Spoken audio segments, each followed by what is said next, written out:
Fala pessoal, tudo bem com vocês? Bom gente, meu nome é Daniel Ferraz e é uma satisfação estar participando aqui do Congresso Online do Movimento Brasil Conservador. Então já agradeço de antemão a todos vocês pela presença aqui na minha palestra, como também agradeço a oportunidade. Creio que alguns de vocês já devem me conhecer aí no YouTube, pelo trabalho que eu faço, nas minhas redes sociais, me acompanham por lá, e muitos outros não me conhecem, então já deixo aqui meus sinceros cumprimentos a todos vocês. Bom gente, nessa palestra nós trataremos de dois conceitos importantíssimos, que são os conceitos de mentalidade revolucionária e globalismo. Tá? Por que esses dois conceitos são importantes para entendermos os problemas que nós estamos passando atualmente, como também todos os problemas históricos, como revoluções, guerras e etc., que aconteceram principalmente nos últimos 3 ou 4 séculos aí. O que é muito importante nós entendermos isso aí. Vocês já devem ter ouvido falar, principalmente desse segundo conceito de globalismo, nova ordem mundial, mundialismo, internacionalismo e etc. Você já deve ter ouvido falar alguma coisa, muitos já se aprofundaram no debate, outros nem tanto. Então, a minha intenção com essa palestra, claro, não é esgotar esses dois conceitos, ou a história desses dois conceitos, porque seria impossível. É uma vastíssima bibliografia, é uma vastíssima história, tá? Que não pode ser completamente sintetizada numa palestra. Então a minha intenção aqui é trazer de maneira clara, objetiva e sucinta, um entendimento para aquelas pessoas que às vezes nunca ouviram falar ou ouviram falar apenas de canto, não se aprofundaram tanto assim, e tentar aqui, já que você já estudou alguma coisa, trazer uma outra visão, ou talvez ajudar a organizar seus estudos, ou trazer uma visão diferente da história da filosofia. Então quero ajudar de alguma maneira aqui, espero que eu obtenha sucesso nesta minha intenção, tá bom?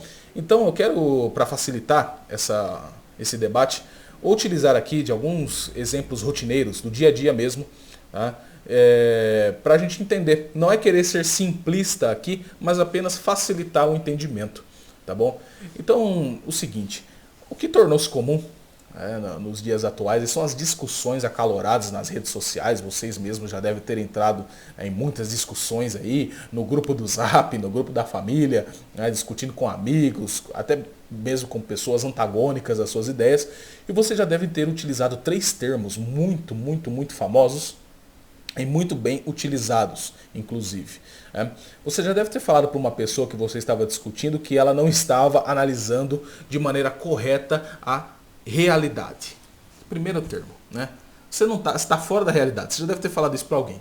Segunda coisa, verdade. Alguém já deve ter vindo com aquele relativismo clássico para você, falando assim, essa é a minha verdade, essa é a sua verdade. Cada um tem a sua verdade. Então você já deve ter ficado muito irritado em algum momento da sua vida com esse relativismo. Terceira palavra que você já deve ter utilizado é a palavra ordem. Nós precisamos de ordem, nós estamos em busca de ordem, os povos estão em busca de ordem. Você deve ter falado alguma coisa assim. E de fato, esses 3 termos são importantíssimos para compreendermos aqueles outros que são contrários, de alguma maneira, a eles, que é a mentalidade revolucionária, e essa ideia de uma construção de um império ou de um governo global, não é isso? Então, quando nós falamos, por exemplo, na defesa do Ocidente, na defesa daquilo que o Ocidente representa para nós, do que nós estamos falando, né? O que é o Ocidente de fato? Isso é preciso compreender. Às vezes as pessoas falam, não, nós precisamos defender o Ocidente cristão, né, contra a perseguição ao cristianismo, contra a perseguição à vida, né, contra o aborto, ideologia de gênero, todas essas agendas modernas, não tão modernas assim, que nós veremos aqui. E às vezes as pessoas não sabem o que é o Ocidente. Né? Não sabem por que estão defendendo o Ocidente. Não foram na profundidade da história do pensamento ocidental. Isso acontece muito, é normal, né? É normal mesmo. Então é preciso se aprofundar, é preciso estudar a sua civilização com mais afinco, com mais detalhes. Tá?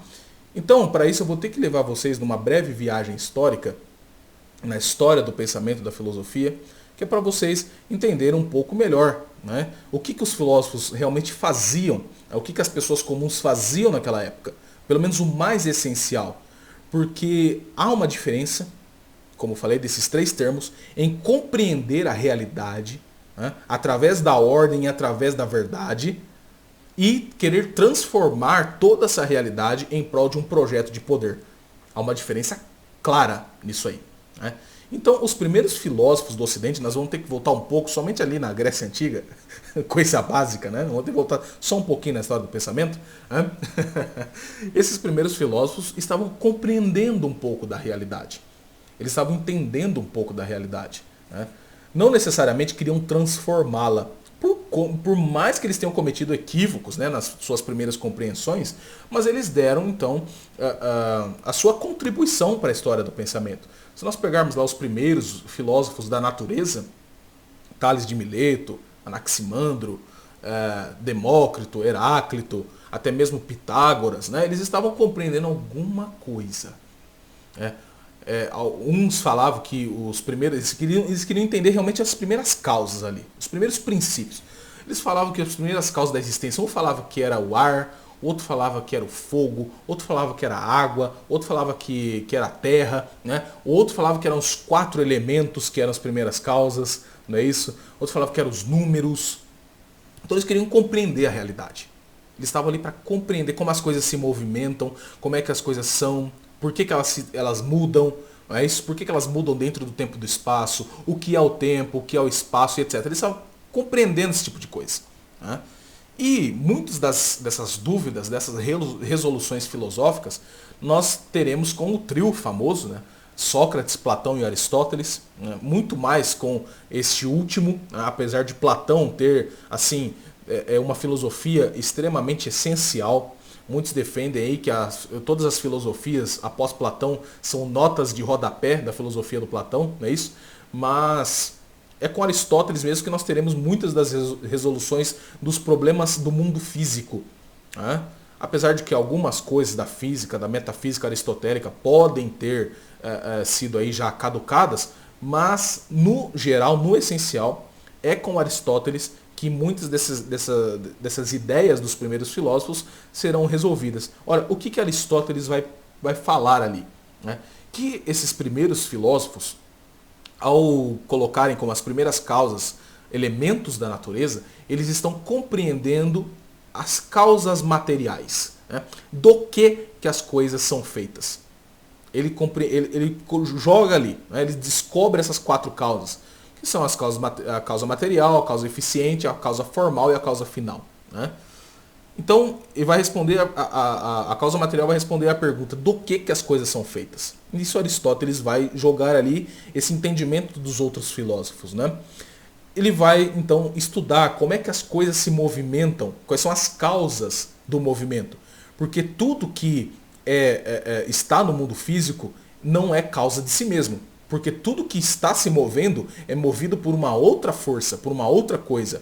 Tudo que move-se é movido por outro. Se não fosse assim, era a mesma coisa de dizer que um martelo se auto-martela. Não é assim. Você tem que movimentar o martelo, né, e fazer um movimento para ele martelar. Não é isso? Porque quem está fazendo o movimento é você. Então um objeto inanimado não se mexe por si mesmo, não se move por si mesmo. Isso eles vão começar a compreender como é que as coisas se movimentam, né, e o que são as coisas de fato. Né? Que é o que vai responder a causa formal. O que é aquela coisa? Né? E a causa final, qual é a finalidade dessa coisa? E isso começa então a concepção científica da análise aqui no Ocidente. Uma coisa extremamente diferenciada dos primeiros filósofos da natureza. E será com Aristóteles, e depois, é claro, terá a máxima culminação dessa inteligência ocidental no medievo com São Tomás de Aquino, né? Na época da patrística com Santo Agostinho, mas na época do medievo com São Tomás de Aquino. De que realmente nós somos um composto, assim como todas as coisas do mundo, do mundo físico, todos os entes do mundo físico, nós somos um composto de corpo e alma. Né? Nós somos um composto de matéria e forma. É um composto substancial. Não é isso? Então, quer dizer, nós, assim como as coisas do mundo real são compostas também, nós também somos, e como já dizia o bom e velho Aristóteles, nós somos animais racionais. Nós somos os únicos animais nessa escala, né, de matéria e forma que sabe o que as coisas são e consegue verbalizar o que as coisas são. Né? Isso porque nós somos seres inteligentes. Né? Já os entes físicos, né, os entes naturais, os animais, por exemplo, né, os animais brutos, os animais comuns não têm essa propriedade, né, eles têm apenas instintos, eles têm movimento. Agora o ser humano ele é capaz de saber o que as coisas são de fato. E isso é muito importante para entendermos o que é a nossa participação na realidade. Não é isso? Quando os cristãos falam que nós estamos aqui para conhecer, amar e servir a Deus nessa vida e ter a visão beatífica dele na próxima, como é que nós conhecemos a Deus de fato? Nós conhecemos a Deus pela sua criação, né? Pela manifestação de Deus no mundo, que é a sua criação. Então nós conhecemos Deus pelos efeitos. E quais são os efeitos? A criação de Deus. Nós somos capazes de conhecer as coisas do mundo real, né? Porque elas são perfeitamente inteligíveis para nós. Porque se elas não fossem inteligíveis para nós não a conheceríamos, não conheceríamos nada. Então todas as coisas, todas as formas desses entes, desses objetos do mundo real, são inteligíveis. Se nós não conseguíssemos saber o que eles são, não seria capaz de inteligir nada, nós não conheceríamos nada. Então todo o cosmos, toda a realidade seria um caos generalizado, uma desordem generalizada, e não haveria como falarmos aqui de realidade, ordem e verdade. Não é isso? E é realmente exatamente essa ideia de que nós teremos na filosofia moderna, né? De que nós não conhecemos mais as coisas tal como elas são e de que realmente nós construímos subjetivamente a verdade e a existência. Entretanto, aqui cabe um breve exemplo de como nós conhecemos as coisas, de como é feito as coisas, porque é tão importante falarmos em formas substanciais das coisas, né? Porque toda a concepção depois política disso será do fato de que nós somos seres substanciais e conhecemos as coisas porque elas também são substanciais. Então a nossa ligação com o mundo é substancial, assim como a nossa ligação com a nossa família é substancial, assim como a ligação da nossa família com a comunidade é substancial. Então não há um laço artificial nas sociedades. Não é isso? Pelo menos entendia-se assim na época da Grécia, né, com os filósofos gregos e depois também com os filósofos cristãos. Porque como nós somos capazes de abstrair, né, o que as coisas são de fato, como é que isso acontece? Aqui eu quero utilizar o exemplo mais básico, mais simples e bem sucinto e rápido para nós entendermos aqui. Pense que você, né, tem aí o seu cachorrinho. Você tem o seu cachorrinho aí. E quando você era criança, você não sabia o que era aquele cachorrinho de fato, né? Você foi apresentado a um animalzinho chamado cachorro. Então, os seus pais, você chegou a confiar no testemunho dos seus pais ou de alguém que te apresentou esse animalzinho. Você teve aquela primeira percepção desse animalzinho, né, no mundo real. Não é isso? E depois, com o tempo, você foi conseguindo verbalizar e adequar a sua linguagem ao objeto que você percebeu em um determinado momento da sua vida. Não é isso? Mas, da maneira que você percebeu esse cachorrinho, não foi de uma maneira, digamos assim, completa. Você deve ter visto o seu cachorrinho sentado, você viu o seu cachorrinho pulando, ou você viu o seu cachorrinho roubando a sua mistura, ou você viu o seu cachorrinho latindo, né? Então, você o percebeu de alguma maneira material. Ele estava de uma certa maneira no mundo real, né? E dessa certa maneira você teve a sua percepção. A sua primeira percepção sensível, com os seus sentidos, né?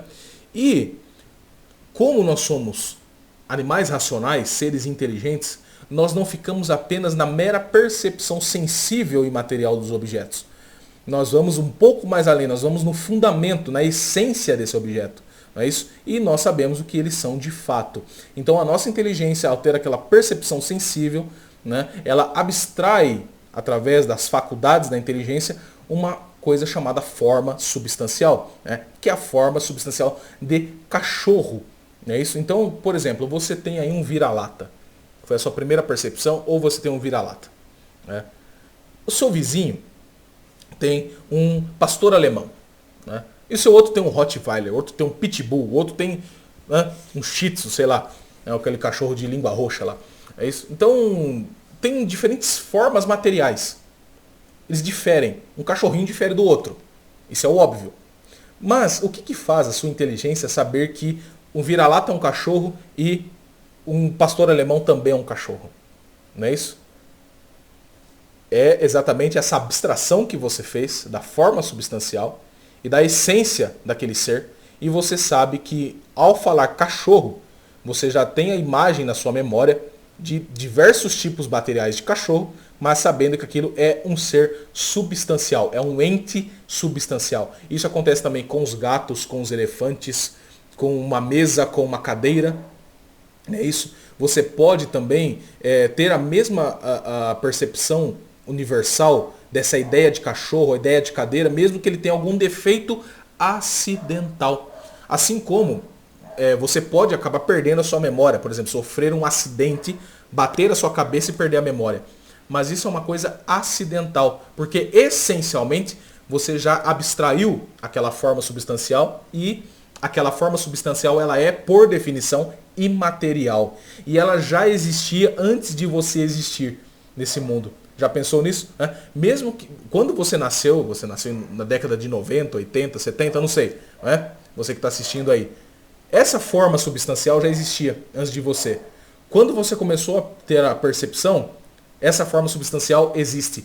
Quando você morrer, essa forma substancial ainda existirá. Não é isso? É aquela tal coisa que nós podemos falar. 2 mais 2 já eram 4 antes de o primeiro ser humano nascer, existir. Se a humanidade acabasse hoje, agora, nesse exato momento, 2 mais 2 continuarão sendo 4. E se aparecer um outro ser humano causado no mundo, criado no mundo, ele um dia vai descobrir que 2 mais 2 são 4. Então quer dizer, essa forma substancial, ou que a grama é verde, tá entendendo? Por mais que hoje essa elite global queira nos dizer que a grama não é verde. Quer dizer, eles querem que você negue aquilo que você está vendo, não é verdade? Então, por mais que as coisas sejam mutáveis, se transformem, as formas substanciais são o que são. As coisas são o que são. Então, nesse sentido, nós estamos ligados com a realidade, nós participamos desse todo real, e por participarmos, isso é importante, por participarmos, estarmos inseridos nessa realidade, isso já mata a ideia de transformar o mundo em prol de um projeto absoluto, porque nós não somos absolutos, assim como os entes físicos não são absolutos.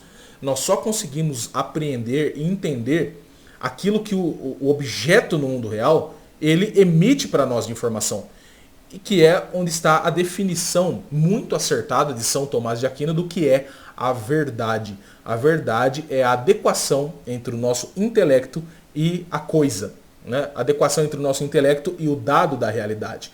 Então, quando nós temos aquela primeira percepção de um objeto, é que o objeto emite informações para nós e nós abstraímos dessa primeira percepção a sua forma substancial.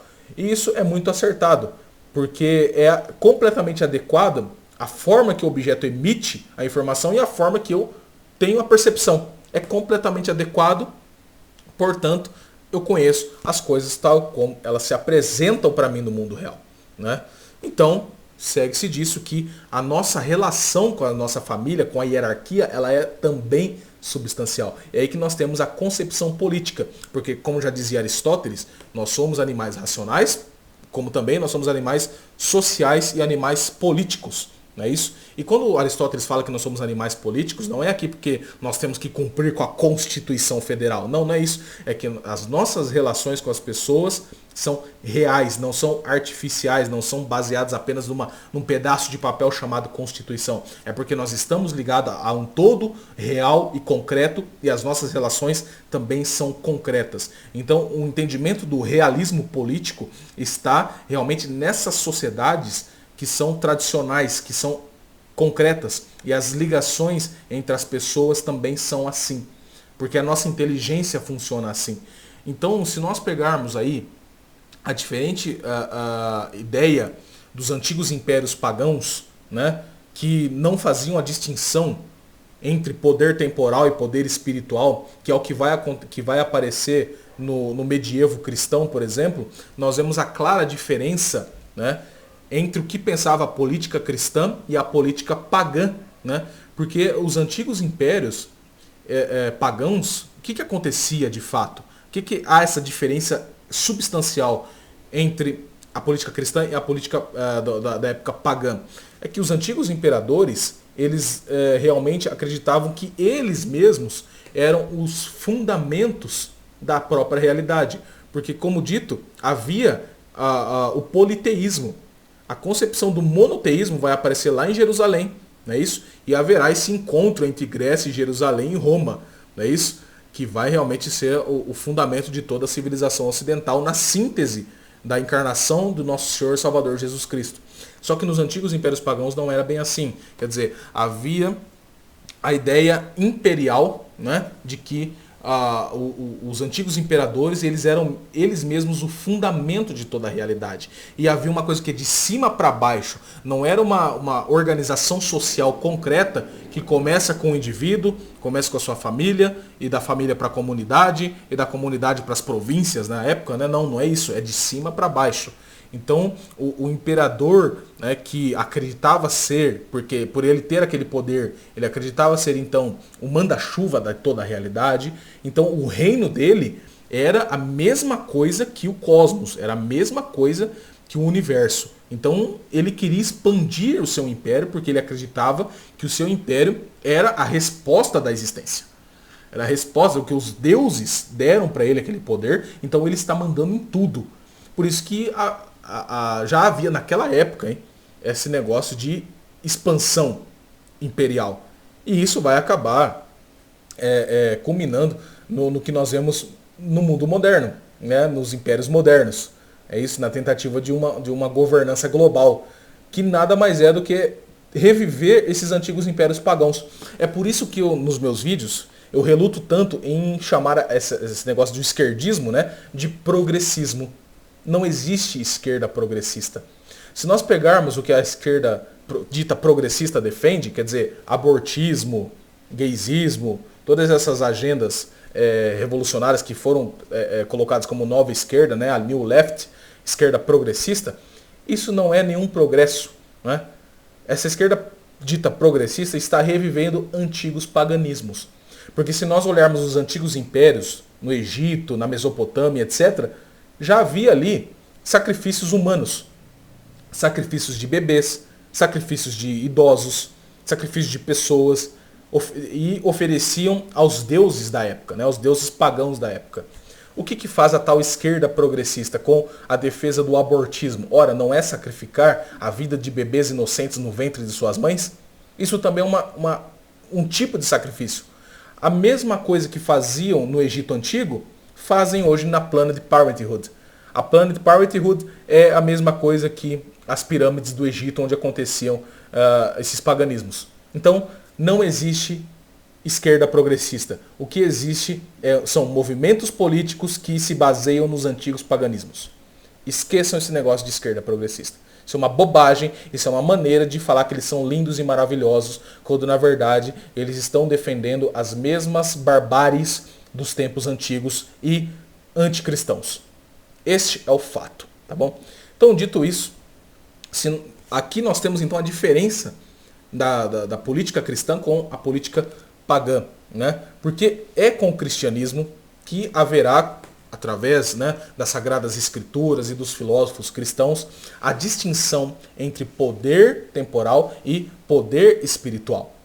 Não é isso? Isso com Santo Agostinho, né, na Cidade dos Homens, Cidade de Deus, com as ideias políticas de São Tomás de Aquino, dos escolásticos, né, baseando-se nas Sagradas Escrituras, lá em Romanos, né, na Epístola aos Romanos, na Epístola aos Hebreus.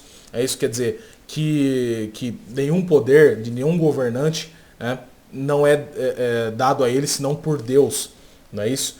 Mas que a fórmula política, a formação das sociedades não é de cima para baixo, mas de baixo para cima. Há uma base social que realmente legitima esse poder político, né, se ele está baseado nas formas substanciais. É isso? Ou, em outras palavras, na própria lei natural. É isso? Por isso que há a distinção entre poder temporal e poder espiritual no cristianismo. Muitas pessoas adoram citar a parte das Sagradas Escrituras em que Cristo fala que dai a César o que é de César e a Deus o que é de Deus. Muitos até embasam o Estado laico nisso, quando na verdade, né, o que César deve a Deus? É isso? Por ser uma criatura, por ser causado, não é isso? Não ser a causa de si mesmo. Não é isso? Então, a concepção da política cristã é o quê? há distinção do poder temporal com o poder espiritual, mas que o poder temporal, por ser feito de humanos causados, não que não são causa de si mesmos, que se ordenem às primeiras causas. Quer dizer, aquilo que causou, ou seja, que se ordena ao poder espiritual. Essencialmente ordenados ao poder espiritual. Então, os antigos reis, né, principalmente da época do medievo, os reis cristãos, eles se ordenavam, eles eram o quê? Defensores, digamos assim, guardiões do que? Da lei natural. As sociedades eram embasadas nisso, né, na lei natural objetiva, impressa na alma do homem, como dizia o apóstolo Paulo. Não é isso? E eles se ordenavam essencialmente ao poder espiritual, que é realmente o que dá o quê? O fim último ao homem. Porque o homem, como dito, ele não tem apenas o aspecto material. Nós não somos apenas feitos apenas de matéria, mas nós temos o quê? A nossa forma substancial, que é a nossa alma. E a nossa alma, por ser uma forma substancial, ela é imaterial. E ela tem o seu devido fim. Né? Então os cristãos vão entender que nós estamos aqui para conhecer, amar e servir a Deus nessa vida e ter a visão beatífica dele na próxima. Então segue-se disso que o fim último do homem não é intramundano. O fim último do homem é transcendente. Assim como Deus é transcendente, o fim último do homem é transcendente. Então, a nossa felicidade, né, estará na vida eterna, na bem-aventurança, né, com o nosso Senhor Salvador Jesus Cristo. Então, isso os cristãos entendiam e baseavam a sua vida política nisso. Por isso que nós teremos tanta ordem, por mais que de todos os problemas que havia no Império Medieval, nos impérios cristãos medievais, mas haverá essa ordem social, quer dizer, dessas sociedades tradicionais e orgânicas que se ordenavam ao poder espiritual e buscavam o bem comum, né? E buscavam então o maior bem que o homem pode alcançar, que é a salvação da sua alma, né? Então, por conta disso, nós veremos que no medievo, né, por conta dessa concepção transcendente, a ideia política de que nós não podemos matar o nosso passado, que nós não podemos virar as costas para o nosso passado, que outras gerações também gozarão, né, de toda a tradição. Porque se as formas são eternas, né, são transcendentes, imateriais, elas não vão acabar no aqui e agora. Outras pessoas que nascerão nos tempos seguintes conhecerão essa ordem, conhecerão essas formas. Esse é o pensamento. Por isso que é no medievo, que foi muito caluniado, vocês aí na escola, né, na faculdade, já devem ter ouvido falar da tal idade das trevas. É isso. Mas foi no medievo, muito caluniado, que hoje nós sabemos, se pesquisarmos em bibliografias sérias, não dá para defender uma ideia assim, que foi no medievo realmente, né, nos primeiros mosteiros, etc., né, até na máxima culminação da sociedade, da cristandade, que foram criadas ali as escolas, as universidades, os hospitais, os leprosários, as artes do belo, é isso? Isso aí, teatro, arquitetura. E a questão da arquitetura é muito importante nós falarmos aqui, a questão da beleza. Acho que muitos de vocês já devem ter assistido aquele excelente documentário do Roger Scruton, né? Why Beauty Matters, né? Por que a beleza importa. E, de fato, a concepção da arquitetura medieval era uma coisa belíssima. Não há quem não diga, a não ser que você tenha a percepção completamente destruída, de que as catedrais góticas não são belíssimas em si mesmas. Se você pegar a Catedral de Milão, a Catedral de Notre Dame, aquele negócio é uma beleza descomunal. E quando você olha aquilo, você contempla aquele negócio, você fala, meu Deus, né? Você entende a bondade, você entende a presença de do ser de Deus no mundo. Você sente isso.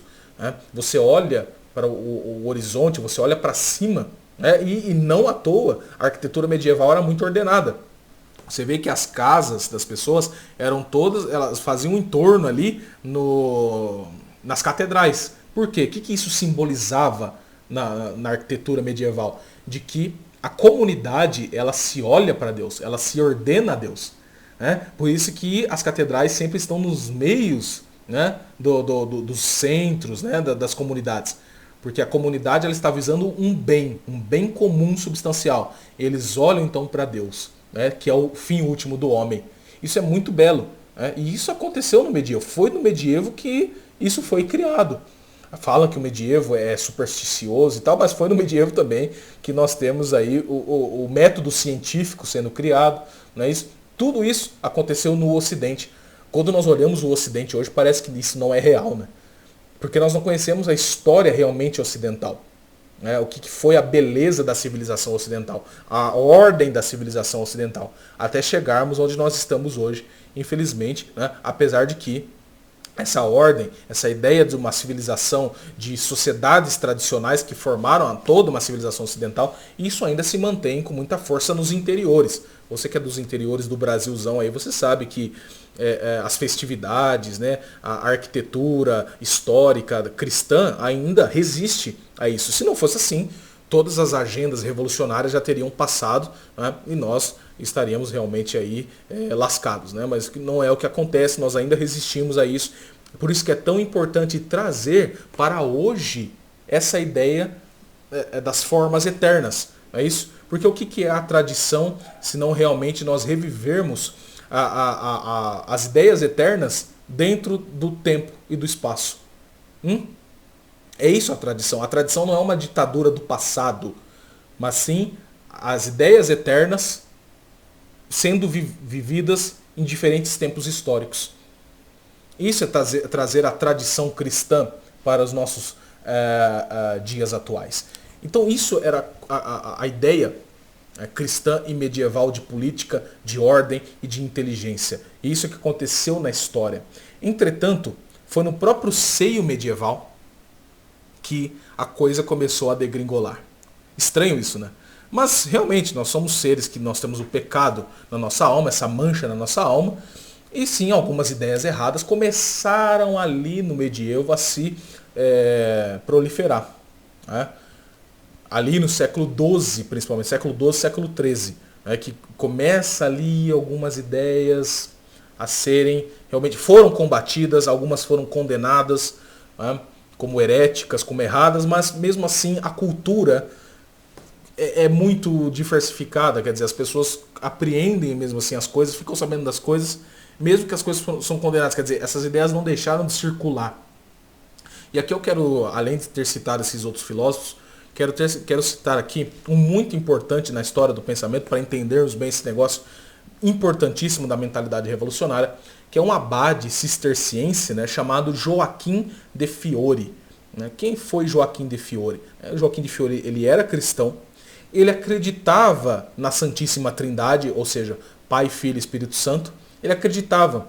Só que Joaquim de Fiori ele tinha uma ideia errada e herética da Santíssima Trindade. Não é isso? Como falei, Deus é transcendente. Né? E Deus é triuno, né? Há o mistério da Santíssima Trindade. Pai, Filho e Espírito Santo. É isso? Só que Joaquim de Fiori ele vai entender a Santíssima Trindade dentro do tempo e do espaço apenas. Ele vai absolutizar a Santíssima Trindade dentro do tempo e do espaço. Para Joaquim de Fiori havia então 3 idades. A idade do Pai, primeira pessoa da Santíssima Trindade, que ele entendia como a lei antiga, né? O Antigo Testamento. A idade do Filho, que foi a encarnação de nosso Senhor Salvador Jesus Cristo, a segunda pessoa da Santíssima Trindade. E para Joaquim de Fiori, a salvação, né, se daria na terceira idade histórica, que é a idade do Espírito Santo, que é a terceira pessoa da Santíssima Trindade. Então, para Joaquim de Fiori, a idade do Espírito Santo, que ele também chamava de idade do amor, né, teria a sua culminação dentro da história, dentro dos milênios. Né? Ele vai ser o fundador, não digo nem de uma escola filosófica, mas de um pensamento chamado milenarismo, ou também historicismo. E esse pensamento do Joaquim de Fiori, esse pensamento herético, imanentista do Joaquim de Fiori, muitos vão se basear nele. Muitos vão se basear nele. Para criarem, então, quimeras ideológicas. Se nós pegarmos, por exemplo, aqui para ficar claro, o comunismo. Vejam que o comunismo também tem as suas 3 idades. Vejam que coisa. O comunismo primitivo, a luta de classes, não é isso? Seria a segunda idade do comunismo, e depois a terceira idade seria o quê? Utopicamente, né, como sempre, Hipoteticamente, através da luta de classes, as classes seriam dissolvidas, então nós chegaríamos o que? No comunismo final. Chegando no comunismo final, nós alcançaríamos o que? A bem-aventurança na história. O comunismo é um regime historicista. Por isso que nós falamos que é o materialismo dialético histórico. É um regime historicista também, muito baseado nessa heresia joaquimita. Se nós pegarmos também o nacionalsocialismo, né, a ideia do terceiro Reich, né, do terceiro reino, o que simboliza esse terceiro reino? Simboliza então o reino que virá a paz terrena. Lá com o nacionalsocialismo. É isso? Então, quer dizer, esses regimes políticos, comunismo, nacionalsocialismo e fascismo, eles são baseados nessa heresia joaquimita do historicismo. Quer dizer, uma concepção política que culminará na história, no final da história, e que o homem vai então se livrar dos seus pecados, se livrar de todos os seus erros, num regime político, não mais com os sacramentos cristãos, mas dentro de um regime político. Tá certo? Então, essa ideia do Joaquim de Fiore, lá do século XII, vai perpassar toda a história do pensamento. Toda a história do pensamento. Né? E dada a derrocada da escolástica, do medievo cristão, que realmente sofreu aí a sua queda, e ali nós começamos lá no século XIV, XV, com as novas concepções do absolutismo monárquico. E vejam, repare que a época do absolutismo monárquico é quando os reis começam a se atentar contra essa ordem das sociedades tradicionais e começam a reviver os antigos paganismos, que é a época do Renascimento. Eles começam a reviver esses antigos paganismos em que sentido? De acreditarem que eles mesmos, né, são o quê? O último sentido da história. Que eles foram infundidos com o poder de Deus e o seu império, que a sua monarquia é realmente o sentido final. E começa então aquele negócio dos nacionalismos, dos Estados-nações nessa época, e que essas nações são assim a última explicação, né, de todo o cosmos. Então não é mais o homem se ordenando ao ser de Deus, mas sim fechando as portas para os céus de alguma maneira, e esses absolutistas entendendo ali que o império deles, a monarquia deles, a nação deles, é uma nação realmente que vai dar o sentido a todas as outras. Isso também vai culminar, por exemplo, na própria ideia do nacionalsocialismo. A Alemanha, né, passou muito disso, desde das primeiras tribos, né, das primeiras tribos germânicas, isso pela ideia que vai passar do nacionalismo na Reforma Protestante, né, depois do Renascimento, isso vai culminar na Reforma Protestante, quer dizer, as ideias das igrejas nacionais, né, baseadas então nos nacionalismos, e isso vai acabar culminando lá na frente na história do nacionalsocialismo, quer dizer, naquele nacionalismo messiânico. Né? Isso vai acontecer na Itália com o Duce, né, com o fascismo, por conta daquilo que acreditava Maquiavel, não é isso? Lá na Itália, quer dizer, do príncipe virtuoso. Aquele príncipe, então, que ele mesmo é o sentido de toda a história, né? E a nação é o sentido de toda a história, e, portanto, um nacionalismo messiânico também nascerá na Itália. Não é isso? E a ideia do comunismo de ter aquela dialética entre o nacionalismo e o internacionalismo. É isso, uma hora uma coisa se confundindo com a outra, mas sempre trazendo essa ideia do absolutismo lá dos séculos passados. Então vejo que na história essas coisas se repetem, e novamente digo, por isso que eu reluto em chamar esse negócio de esquerda progressista, porque é sempre a renovação dessas antigas coisas aí. Então vejam, nós explicamos aqui uma concepção de uma sociedade ordenada, né, de pessoas que queriam compreender a realidade, participar da realidade, contemplar a realidade, e de um outro momento em que governantes, grupos de debate, intelectuais, sociedades secretas, né, querem então transformar a realidade.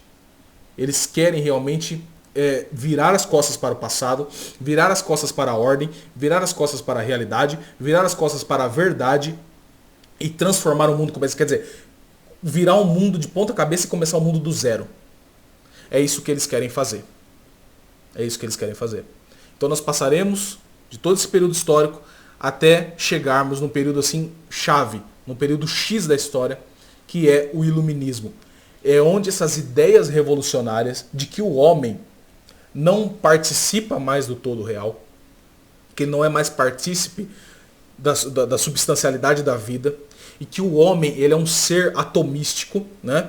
Porque também é no seio medieval, né, que começa aquelas filosofias matematizantes da vida, ao desconsiderar a alma humana, ao desconsiderar as causas formais e finais, e considerar apenas as duas causas eficientes e materiais. De que a verdade está apenas naquilo que pode ser mensurado, naquilo que pode ser matematizado, naquilo que pode ser calculado. Isso terá também no seio medieval, e isso vai depois culminar no mecanicismo newtoniano, e isso no iluminismo, esse racionalismo, será elevado assim aos últimos patamares. De que então o homem já não é mais ligado substancialmente a uma sociedade, a sua família, e o seu fim último não é mais transcendente, mas como dito, imanentista. É um fim último terreno. E isso é o é a representação da modernidade. É a revolta do homem contra a ordem. É a revolta do homem contra o ser. E sempre duas correntes. Uma corrente mais positiva, acreditando que o homem pode dominar todos os processos da natureza, é a corrente racionalista, muito mais abrupta, e uma corrente espiritualista de negação da matéria, negação do homem e a fuga do homem, uma fuga espiritualista, não é? Negando então a sua participação material também na realidade. Porque, como eu disse, nós somos um composto de corpo e alma. Uma corrente vai tentar divinizar o corpo e uma outra corrente vai tentar divinizar o espírito e negar essa substancialidade. Eles vão criar uma espécie de dualismo, que são duas heresias também condenadas pela igreja, uma chamada panteísmo, que é a primeira, que tenta divinizar o corpo, e a outra é gnosticismo, que tenta divinizar o espírito e negar a participação do homem na criação de Deus. Porque para os gnósticos, a criação de Deus, a criação material, é mal em si mesma. Quer dizer, eles acreditam que o mal é substancial. Eles não encaram o mal como uma privação de um bem, mas que o mal ele é substancial, né? E que, portanto, o mal está na criação material de Deus. Então eles negam, né, a percepção sensível, eles negam a percepção material, e eles têm a tentativa de absolutizar o homem através da fuga dessa criação de Deus. Porque eles acreditam que o Deus que criou o nosso mundo, ele é um demiurgo, ele é um Deus mau, né, que nos prende nessa realidade, nessa matéria mais bruta, e que através de um regime, através de um espiritualismo, de um regime político espiritualista, nós vamos nos livrar dessa matéria através de uma autoconsciência subjetiva, e então nós vamos chegar nesse Deus bom, né, que está acima desse demiurgo. Essa concepção gnóstica e a concepção panteísta, elas vão passar em toda a história do pensamento e vão acabar virando regimes políticos, né?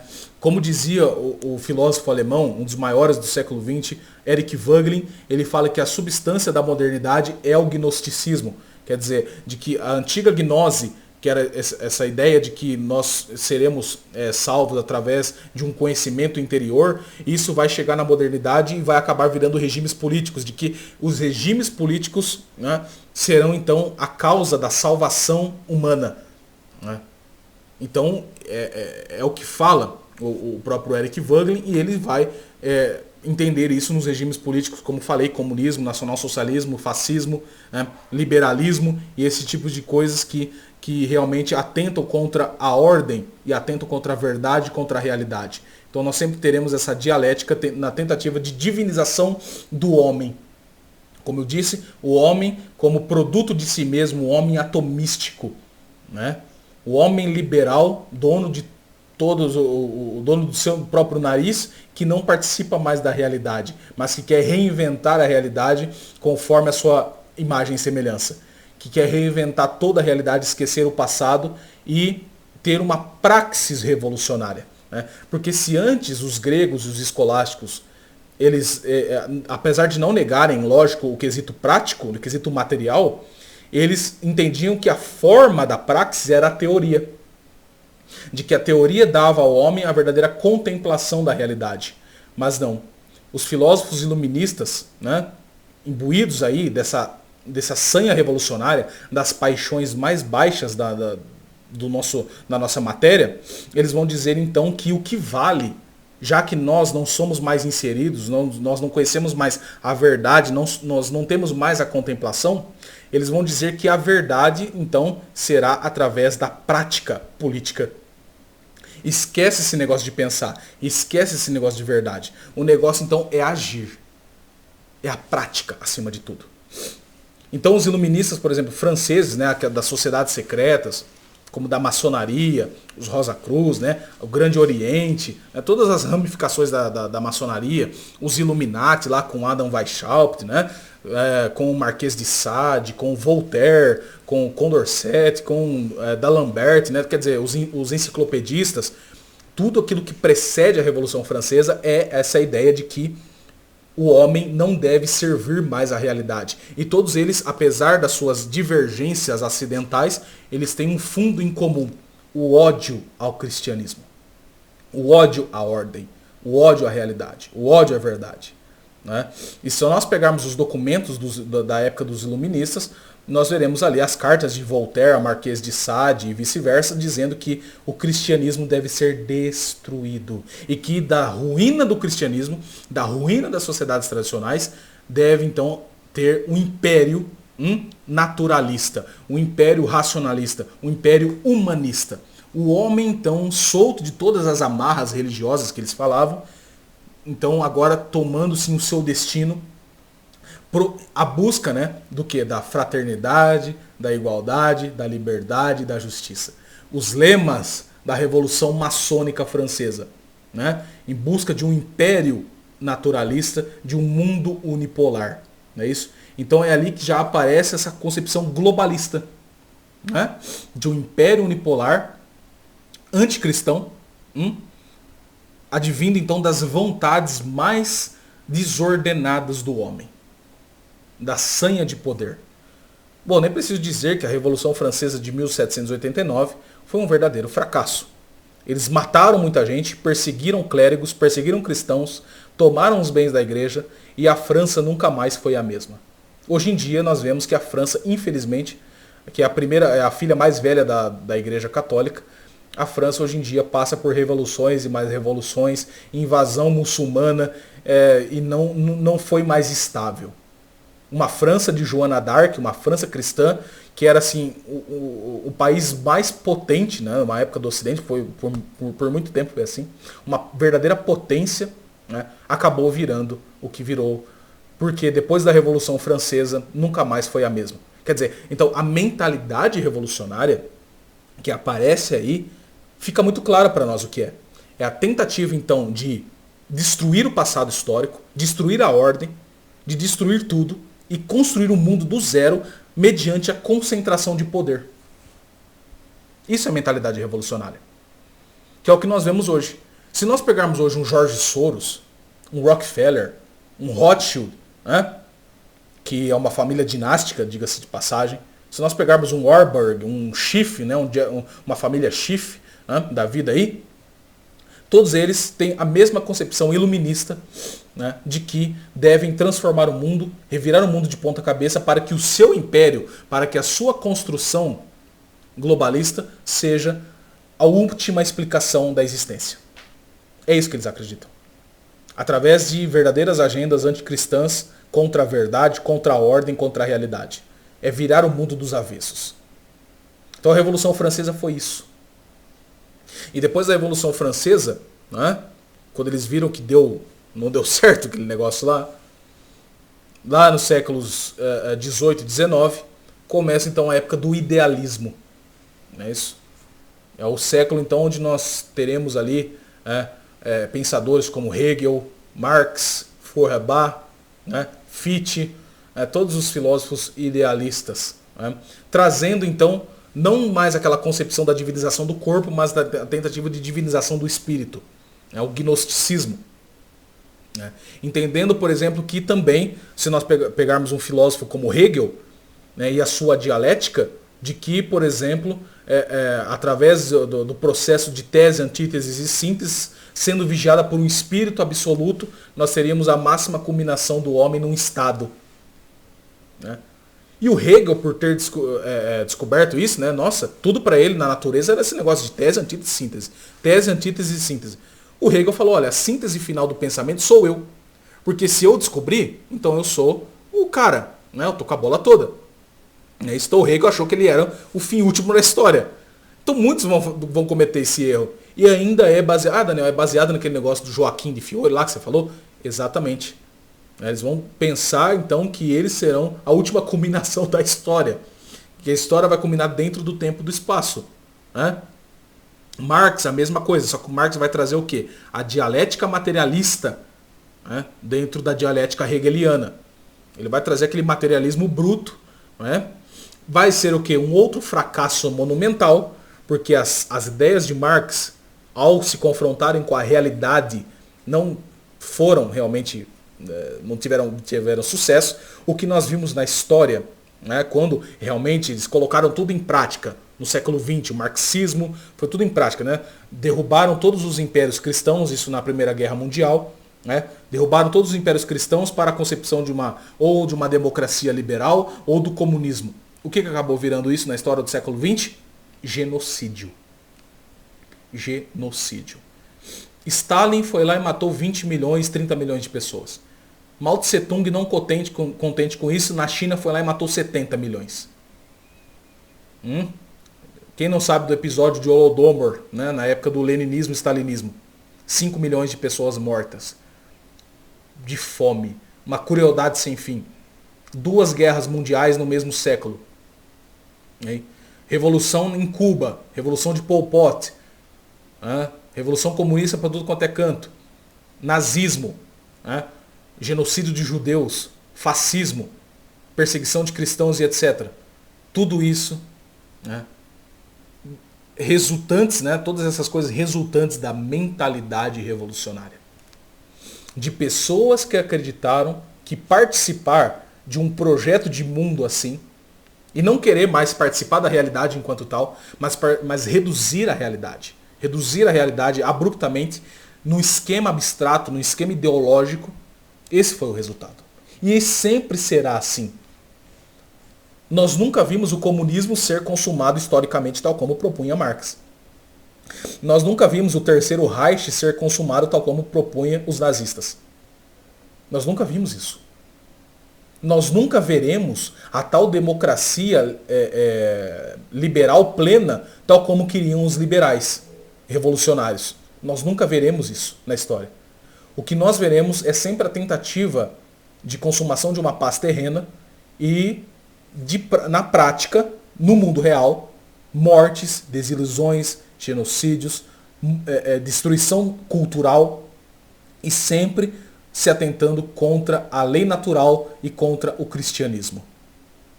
Porque não há quem diga que uma civilização possa ser o que é defendendo assassinato de bebês no ventre de suas mães, eutanásia, gaysismo, destruição da família e destruição do cristianismo. Não há civilização assim. Não pode haver civilização assim, porque atenta contra a própria estrutura da realidade, atenta contra o próprio ser das coisas e atenta contra o próprio ser de Deus. Entende? Então, entenda-se aqui, né, apesar de que eu não poder aqui entrar em todos os pormenores históricos, né, não consegui fazer isso, apenas dar uma passada muito rápida na história do pensamento, para entendermos então essa concepção psicológica individual da mentalidade revolucionária. Porque nós não podemos pensar que fazer parte de um esquema abstrato, de um coletivo, né, como o feminismo, né, como o coletivo gaysista e etc., isso vai nos dar o verdadeiro sentido da vida. Isso vai nos trazer enganações. Porque o que essa grande elite percebeu, principalmente as fundações globalistas norte-americanas, como Open Society Foundation, Ford Foundation, Oak Foundation, né?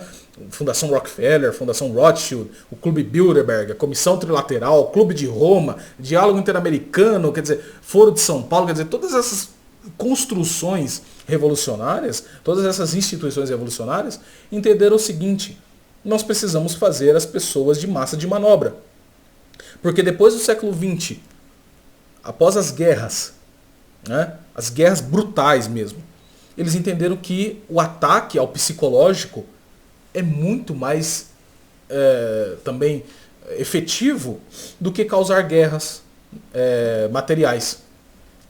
Por isso que hoje, quando nós paramos para pensar que nós estamos sendo governados ou que as intervenções internacionais que nós temos no nosso país são de verdadeiros psicopatas, isso de fato não está errado. Isso de fato não está errado. Não é? Porque a senha desses caras por poder e a senha desses caras da criação de um império global, esse negócio é realmente macabro. Se nós pegarmos a ONU, a própria Organização das Nações Unidas, nós, analogamente, né, nós teremos o quê? Os antigos impérios. O que a ONU tenta fazer se não mediar, através de um governo global, todo mundo? Se nós pegarmos hoje aqui no Brasil, muito do que é ensinado nas escolas, as resoluções que nós temos no Brasil, quer dizer, até mesmo os projetos de lei que estão sendo votados, eles têm apelo na ONU. Se nós pegarmos os direitos humanos da ONU, quer dizer, todos aqueles 10 itens dos primeiros direitos humanos, lá de 1946, salvo engano, são uma substituição aos 10 mandamentos de Deus. E são os mesmos direitos que foram ditos na própria Revolução Francesa.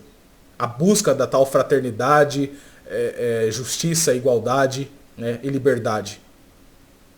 Substituindo, né, o quê? As virtudes teologais impressas na alma do homem após o batismo. Não é isso? Fé, esperança e caridade. A Revolução Francesa é uma substituição disso. Todo esquema abstrato, todo esquema revolucionário, todo esquema ideológico é uma paródia das verdades cristãs. Todo esquema ideológico é uma paródia satânica das verdades cristãs. Não é isso? É isso que acontece. Quando você tem a ideia macabra do abortismo, que começa, né, a ter aquela nova língua, né, famosa nova língua, que eles disfarçam hoje em dia através da linguagem, falando que o aborto é um direito reprodutivo, é um direito da mulher, é questão de saúde pública. Não é assim que eles disfarçam? Mas nós sabemos que a história do aborto não é bem assim.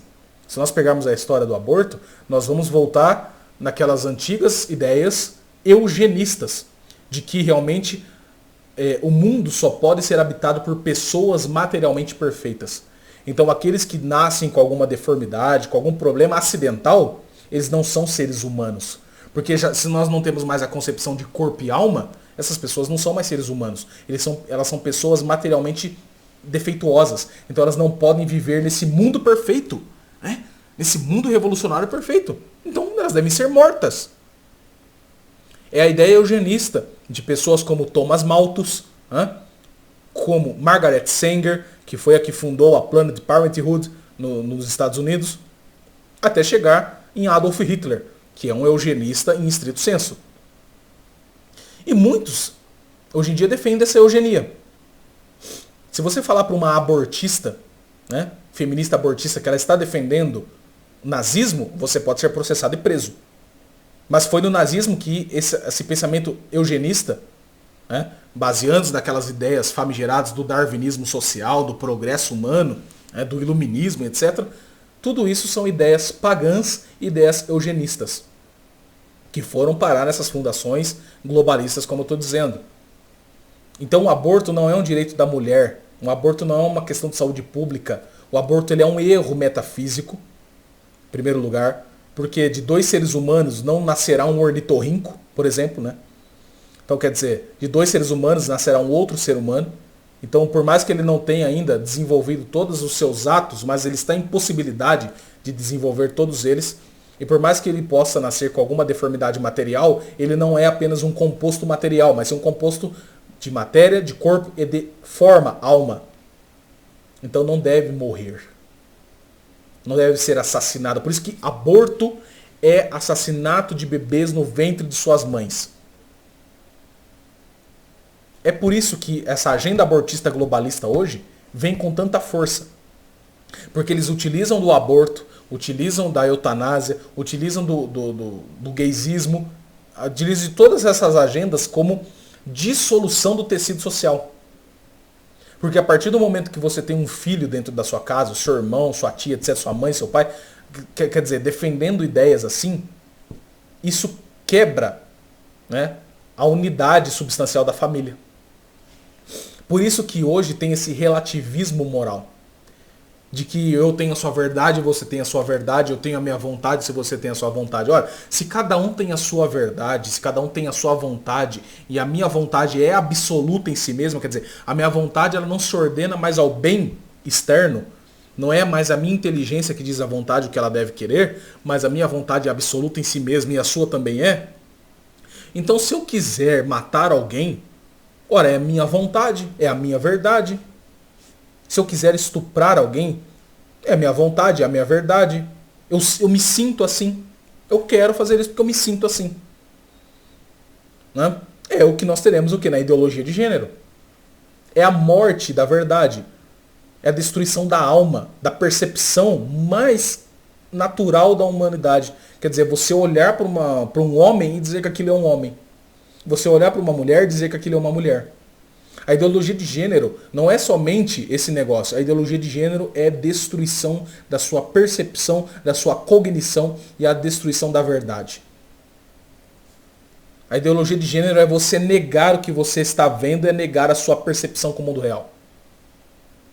Com esse negócio de que ninguém nasce homem, ninguém nasce mulher, isso é o pretexto.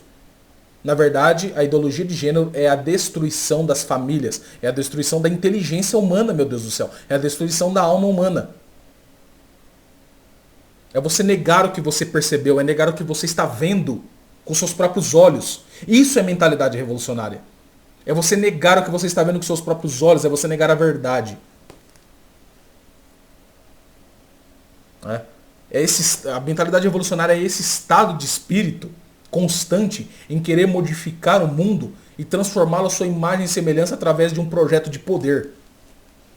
E é lógico que na maioria das vezes você será enganado e você perderá sua alma num negócio assim.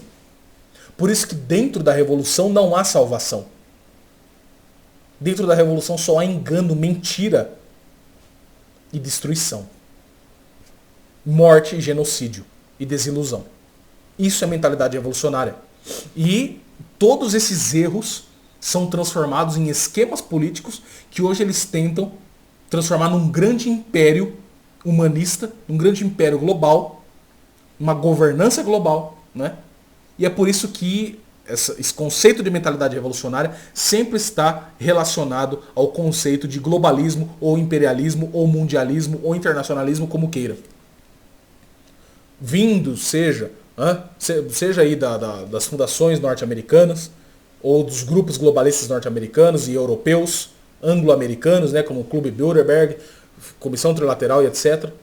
Seja então de um projeto abstrato da Rússia e da China, do eurasianismo, né? A China hoje vindo com muita força, a China sendo criação do próprio Ocidente, né? Com o Council on Foreign Relations, né? O CFR, criado em 1921, lá com o Richard Nixon e o Henry Kissinger, que fizeram da China o que a China é hoje, né? Seja pelo Islã, que também é um projeto civilizacional de mais de 1.500 anos, né? Que também não tem pressa para consumar o seu poder, mas todos esses projetos, essas tentativas globais, por mais que eles não vão conseguir consumar a ideia hipotética, a ideia utópica, a ideia abstrata que eles têm, por mais que eles não vão conseguir fazer isso, o que eles vão continuar causando é destruição, é genocídio, mortes e revoluções. Por isso que você como pessoa, como é que você escapa disso? Por isso que você como pessoa deve sim defender aquilo que é real, aquilo que é mais próximo a você. O que é mais próximo a você? A sua família, a sua vida, né? O seu dia a dia, a sua rotina. Então a nossa luta hoje é por um resgate, não digo aqui de uma civilização inteira, porque, como dito, nós não temos esse poder. O que nós podemos não é agir em âmbito macro, mas em âmbito micro. Porque nossa inteligência age assim. Como disse, a nossa inteligência capta aquilo que está no mundo real. mais próximo a nós. É por isso que no Pai Nosso nós pedimos o quê? O pão que nos dai quando? Hoje. Hoje. Então se é hoje, eu não preciso esperar por uma situação abstrata, futura e hipotética. Porque hoje você pode defender aquilo que é mais importante para você. Sua família, a sua fé, você mesmo. Contra essa massificação. Contra esse pensamento massificado da nova ordem mundial. Então é pela defesa mais próxima do indivíduo que não é abstrato, que não é absoluto em si mesmo, que está inserido numa família, da família na comunidade e da comunidade, hoje na concepção moderna do Estado. Então hoje os povos de dentro dos Estados-nações tentam resistir através da sua cultura, através das suas vidas comuns, tentam resistir às agendas globais de subversão e de destruição civilizacional. Entende? Então, é isso, É isso que eu gostaria de ter passado para vocês nessa palestra. Eu espero ter conseguido, através desse esse breve resgate histórico do pensamento, espero ter conseguido passar a mensagem para vocês, a mensagem do que é a verdade, do que é a contemplação da verdade, do que é a participação na realidade de fato e o seu contrário. E o seu contrário. A tentativa de modificar o mundo, de uma transformação do mundo através da ideologia, através dos processos culturais, subculturais, melhor dizendo, de destruição de tudo, para então reviver um mundo novo, esquecer do passado e criar um mundo novo, a imagem e semelhança das vontades mais desordenadas dos seres humanos. Que isso é um erro colossal, tá bom? Então, para finalizar aqui, eu quero indicar alguns livros para vocês, como prometido, tá bom? Então, para começar aí, o excelente volume do padre Leonel Franca, Crise do Mundo Moderno, onde ele vai realmente falar aqui, fazer o contraste do que é realmente uma civilização, que é a civilização ocidental, e essas ideias anticivilizacionais e anticristãs. Então nesse livro aqui, Crise do Mundo Moderno, você vai entender isso, tá bom? O livro do César Ranquetá Júnior, excelente livro, da direita... da direita moderna à direita tradicional. Esse livro aqui do César Ranquetá é excelente também, porque ele vai mostrar que só uma verdadeira concepção, já que nós falamos em direita, de uma direita então que resgate essas ideias eternas no tempo e no espaço. Essas formas substanciais, como eu falei para vocês. A lei natural, o direito natural, quer dizer, as sociedades orgânicas e tradicionais. Uma direita que não defenda isso vai cair em erro e será uma antítese da dialética revolucionária. O livro do Francesc Pascal Bernardin, Maquiavel Pedagogo. Nesse livro aqui você entenderá as grandes manipulações na educação, os métodos psicológicos que esses engenheiros sociais adotam dentro das escolas para os seus filhos, para suas filhas, para os seus sobrinhos aí, para todo mundo que está na escola. Então leiam esse livro aqui para entender o que é essa manipulação global. O livro do Dr. Andrew Lobalchevsky, Ponerologia, Psicopatas no Poder, para você entender a sanha revolucionária e psicopática desses loucos que querem dominar então o mundo todo através do seu projeto político e através das suas vontades mais desordenadas e psíquicas. O excelente livro do saudoso professor Orlando Fedeli, Antropoteísmo, a Religião do Homem. Nesse livro você compreenderá com mais profundidade, os conceitos de gnosticismo e panteísmo, o que citei aqui nessa palestra de hoje. Então, leiam esse livro do saudoso professor Fedeli, que é excelente. Tá? O livro do meu xará, Daniel Stulin, Transevolução. Esse livro aqui para compreender quais são os novos projetos globalistas. É isso, como é que eles tentam se reinventar através desse negócio novo aí, dessa discussão nova do transhumanismo, que eu gostaria muito de ter tido tempo de tratar, mas não tem como. Então, nesse livro aqui você entenderá do meu xará Daniel Stulin. O livro do Christopher Dawson, Os Deuses da Revolução. Esse livro aqui, para você entender realmente a história da Revolução Francesa, também o que era a civilização ocidental, as ideias de Aristóteles e São Tomás de Aquino e como que os revolucionários iluministas viraram o mundo de ponta cabeça. Tá bom? o volume brutal e demolidor do professor Sidney Silveira, Cosmogonia da Desordem, Exegese do Declínio Espiritual do Ocidente. Aqui o professor é uma junção de artigos do professor Silveira, onde no começo ele vai mostrar a beleza do pensamento ocidental, a beleza da ordem do pensamento ocidental, quer dizer, a escolástica, né? Tudo que começa realmente a ser a civilização, e depois a derrocada, né? Quer dizer, a psicologia cristã, a metafísica cristã, e depois a derrocada de tudo isso aí para os filósofos modernos. Então, nesse livro aqui, com certeza, não sei se ainda está disponível, se vai ser fácil de achá-lo, mas excelente volume do professor Silveira, tá? Vou colocar aqui. Também um outro calhamaço do James Billington, A Fé Revolucionária, Sua Origem e História. Veja que eu estou focando muito nessa questão histórica para vocês, que é para vocês terem o fio da meada, então. Outro calhamaço aí do James Billington também para vocês compreenderem. Tá?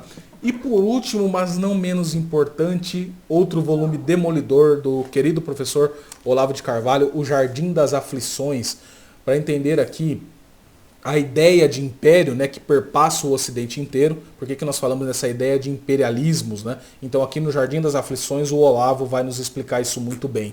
Tá bom, gente? Então é isso. Espero que vocês tenham gostado. Então, a vocês que não me conhecem ainda, meus sinceros cumprimentos. Muito obrigado pela presença de vocês, pela paciência de estarem aqui até o final dessa palestra. Espero ter contribuído de alguma maneira para a vida intelectual de vocês. Então, é isso aí, gente. Fiquem com Deus. Até uma próxima e aproveitem esse congresso aí, tudo bem? Ok? Até mais.